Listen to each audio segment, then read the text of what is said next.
Hello madam, వెంటనే commissioner office రండి. సిటీలో 49 ఏళ్లలో రాబరీ జరిగింది. వాట్? కేవలం ఇద్దరు. సిటీ మొత్తం 49 ఇళ్ళు. ముసలి వాళ్ళు ఒంటరిగా ఉన్న ఇళ్ళు చూసి పక్కాగా ప్లాన్ చేసి దోచుకున్నారు. దోచుకున్న డబ్బు నగలు మొత్తం విలువ 7 కోట్ల రూపాయలు. ఒక్క క్లూ కూడా దొరకలేదు. ఇందులో దారుణం ఏంటంటే ఈ రాబరీలో డబ్బు పోగొట్టుకున్న ఎక్కువ మంది తల్లిదండ్రుల పిల్లలు అమెరికా, లండన్, సింగపూర్, కెనడా అని విదేశాల్లో ఉంటున్నారు. సార్, ఇది జస్ట్ రాబరీనా లేదా? అందులో వాళ్ళు చాలా క్లియర్ గా ఉన్నారు. ఎవరి మీద దాడికి ప్రయత్నించలేదు. గన్ పాయింట్ లో నిలబెట్టి వాళ్ళని బెదిరించి డబ్బు నగలు మాత్రమే దోచుకున్నారు. ఇండిపెండెన్స్ డే నాడు జరగడంతో మీడియా వాళ్ళు మన పరువు మొత్తం తీసేశారు.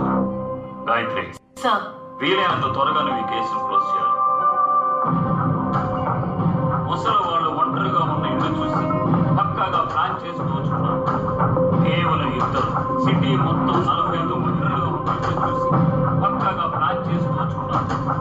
ఈ రాబరీలో డబ్బు పోగొట్టుకున్న ఎక్కువ మంది తల్లిదండ్రుల పిల్లలు అమెరికా, లండన్, సింగపూర్, కెనడా అని విదేశాల్లో.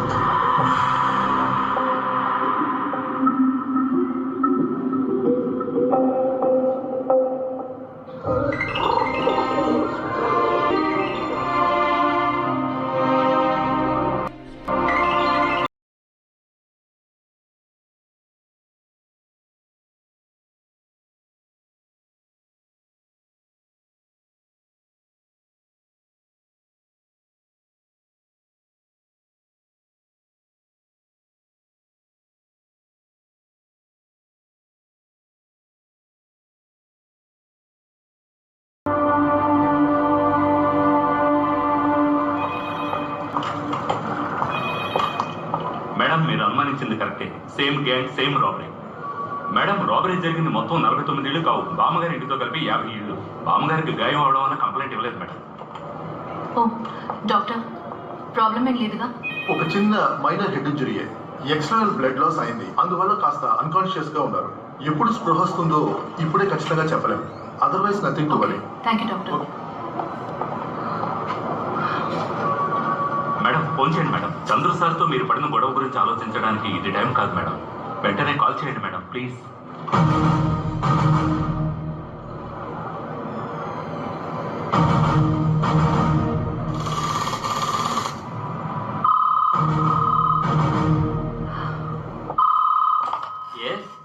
Hello, I'm calling from Hyderabad. I would like to speak to Major Chandru, please. It's an emergency.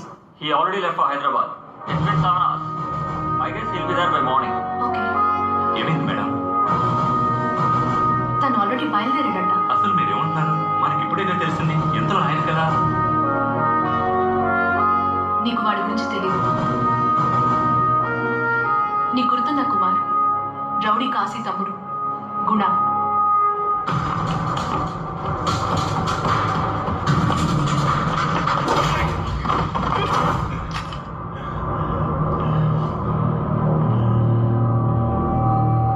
Kashi ఎక్కడ్రా? ఎక్కడ్రా నీ అన్న కాశీ?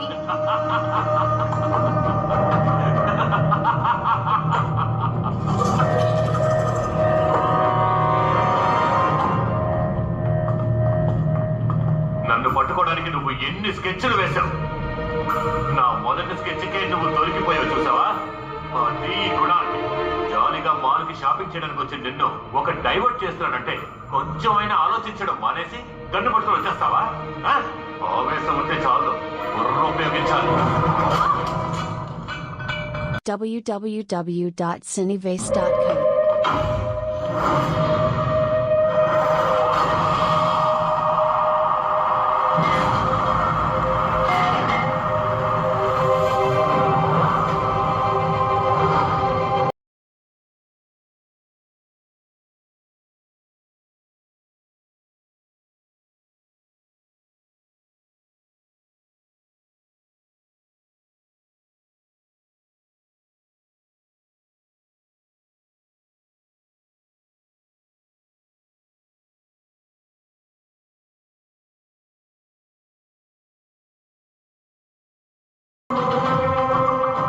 ఏంటి ఇలా చెప్పబట్టుకుంటే షాపింగ్ మధ్యలో వదిలేసి వచ్చేసాం. రా వెళ్దాం. బాసు, ఈ రోజు ఈవిడ ఆఫ్ డ్యూటీ. రేపు ఆన్ డ్యూటీలో మీ పంచాయతీ పెట్టుకోండి. నేనే చాలా రోజుల తర్వాత కలుస్తున్నాను.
తానైనా పోలీసు, నేను మిలిటరీ.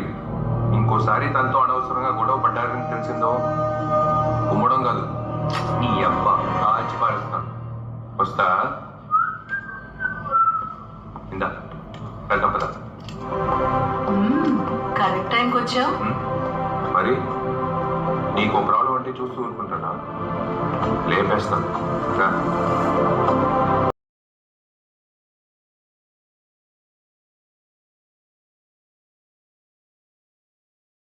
నేను కొంచెం అదో రకం మనిషినే. అన్నిటినీ ఎందుకని ఆరా తీసి ప్రశ్నిస్తా. ఓ కెలికి కెలికి కూపి లాగుతా. అదే నా క్యారెక్టర్. గాయత్రి చెప్పింది. ఏం చెప్పింది? అది నాకు బాబాయ్ అంత, ఆయన ఒప్పుకుంటే చాలు అంది. పెంపకం. నా చిట్టి తల్లి అడిగిందన్న ఒకే ఒక్క కారణానికి ఏ ఫార్మాలిటీస్ పట్టించుకోకుండా నేనే మీ ఇల్లు వెతుక్కుంటూ వచ్చాను. మీరు మీ అమ్మాయి మాకు బాగా నచ్చారు. కానీ ఈ పెళ్లి జరగాలంటే నాకు నచ్చాలిగా. ఇలా మాట్లాడుతున్నానని మీరేమీ అనుకోకండి. ఎందుకంటే నా అన్న, అదే దీని బాబు, పోలీసు, చాలా నిజాయితీగా ఉండేవాడు. ఏం లాభం, ఉండడానికి ఒక్క ఇల్లు కూడా లేదు. నా బిడ్డ వెళ్లే చోట ఎలాంటి ఇబ్బంది పడకూడదు కదా, అందుకే ఇన్ని క్వశ్చన్లు వేయాల్సి వస్తుంది. మీ అబ్బాయి గుణగణాలు లక్షణాలు ఓకేనే, కానీ క్యాష్ ఏమైనా 4 రాళ్ళు వెనకేసుకున్నాడా అని. ఎవరి దగ్గర చేయి చచ్చుకుంటూ బతకడానికి కావలసినంత డబ్బులు సార్. మర్యాద గల కుటుంబం. గాయత్రిని కంటికి రెప్పలా చూసుకుంటాను. మర్యాద గల కుటుంబం అంటే 3 తరాలుగా ఈ దేశం కోసం ప్రాణత్యాగం చేసిన కుటుంబం సార్ మాది. ఈ దేశం కోసం ఎంత రక్తం చెందించామో ఆ షోకేస్ చూస్తే తెలుస్తుంది. అందులో ఉన్న మెడల్స్ చెప్తాయి మా కుటుంబం గురించి. అశోక చక్రం, మా నాన్నకి దక్కిన గౌరవం, ఇలాంటివి కోట్లు ఇచ్చినా ఎవరికి దొరకవు సార్. అయిపోయిందా? మెడలుంచుకుని నన్నేం చేయమంటావు చెప్పు. 4 తీసుకోవడానికి కూడా పనికిరాదు. ఏకతో సమానం అనుకో.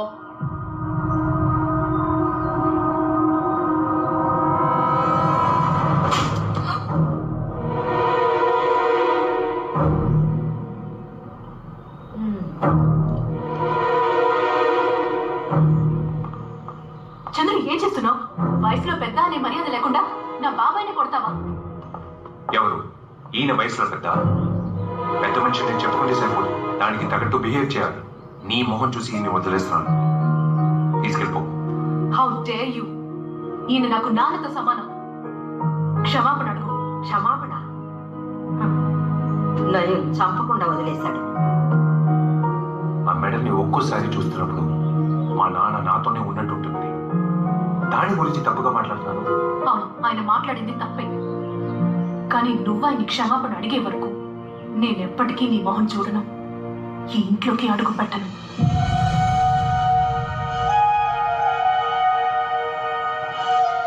రండి బాబాయ్, వెళ్దాం. గాయత్రి, తాను మాట్లాడింది తప్పని ఆయనే క్షమాపణ అడిగే వరకు నేను నిన్ను పెళ్లి చేసుకునే ప్రసక్తే లేదు. రే, నువ్వు ఇష్టపడిన అమ్మాయి అతను. పర్లేదు నాన్న, వెళ్ళి. నాకు మా నాన్న గౌరవమే ముఖ్యం.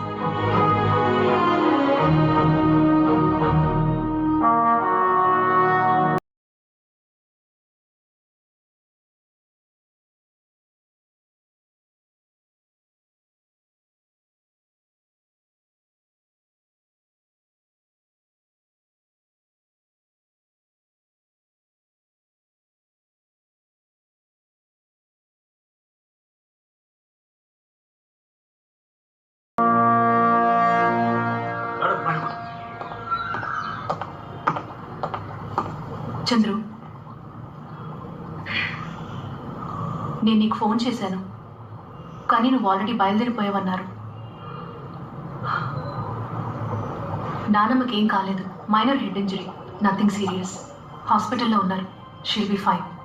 ఆవిడికి స్పృహ వస్తేనే డబ్బు నగలు ఎంత పోయాయని ఎగ్జాక్ట్గా తెలుస్తుంది. నాకు డబ్బు ముఖ్యం కాదు, నాన్నగారు మెడల్ పోయింది.